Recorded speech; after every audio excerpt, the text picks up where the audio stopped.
Nama, ornamen, dan bentuk bangunan Masjid Agung Asy-Syuhada Pamekasan, Madura menyimpan sejarah kewalian dan juga kerajaan yang dipengaruhi pemerintahan Mataram.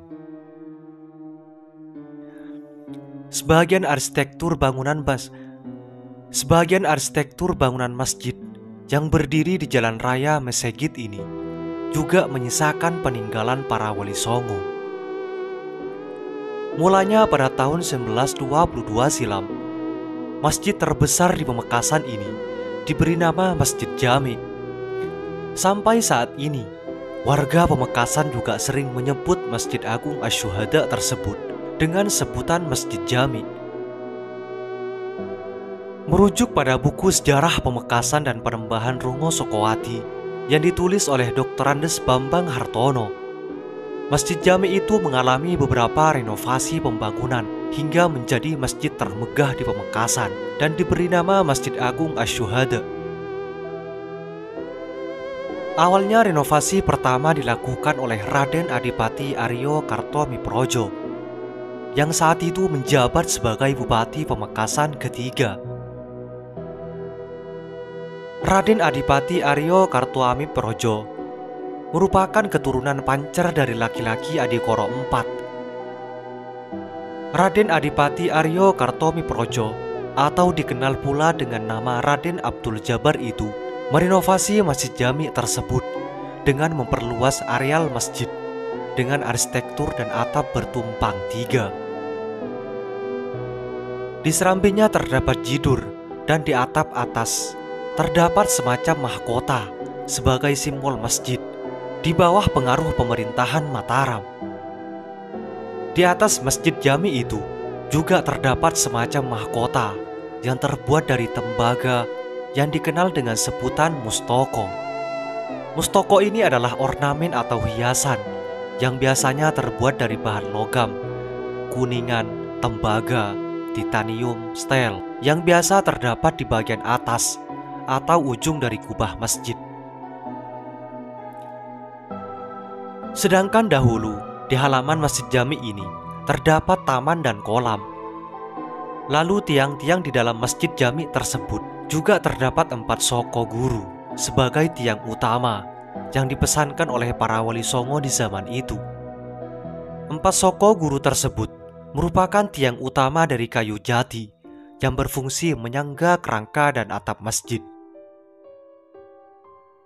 Dengan selesainya renovasi masjid tersebut, beliau Raden Abdul Jabar kemudian memberi nama Masjid Jami, ungkap pemerhati sejarah Pamekasan Sulaiman Sodik. Tak lama kemudian, Raden Aryo Kartomiprojo meninggal dunia, dan sebagai Bupati Pamekasan selanjutnya diteruskan oleh Raden Aryo Abdul Aziz yang merupakan putra Bupati Situbondo, keturunan pancer dari laki-laki Panembahan Sumolo yang merupakan Notokusuma I di Sumeneb.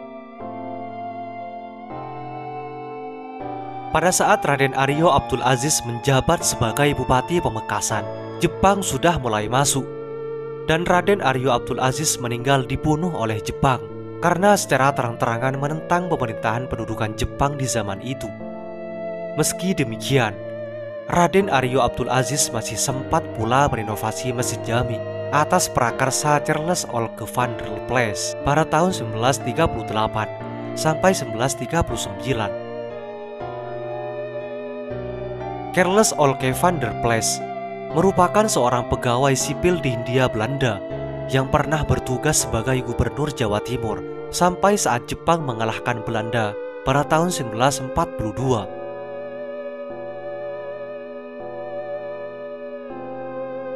Di zaman kepemimpinan Raden Aryo Abdul Aziz itu, ada beberapa bentuk bangunan Masjid Jami yang sampai saat ini dipertahankan, dan ada beberapa pula bentuk ornamen dirombak total, seperti tidak tampaknya serambi masjid, tiang sebagai soko guru berubah menjadi 16 buah yang mengandung maksud untuk mengenang Masjid Raja yang didirikan pada abad ke-16.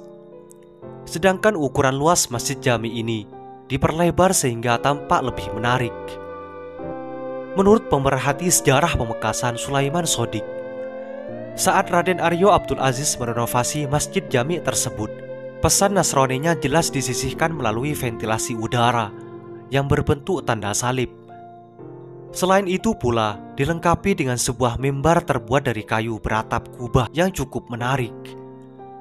Seusai kepemimpinan Raden Aryo Abdul Aziz, Bupati Pamekasan berikutnya diganti oleh Zainal Fatah yang bergelar Raden Tumenggung Aryo Noto Hadikusumo. Zainal Fatah berhenti dengan hormat atas permintaannya sendiri dengan mendapat hak pensiun pada tanggal 1 Oktober 1950. Zainal Fatah yang merupakan Bupati Pamekasan yang kelima merupakan keturunan pancar dari laki-laki Panembahan Mangku Adiningrat Pamekasan yang juga golongan dari Cokro Adiningrat di Bangkalan.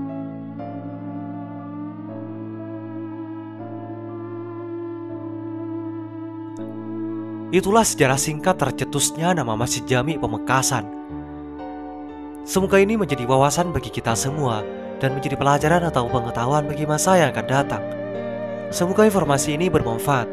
Assalamualaikum warahmatullahi wabarakatuh.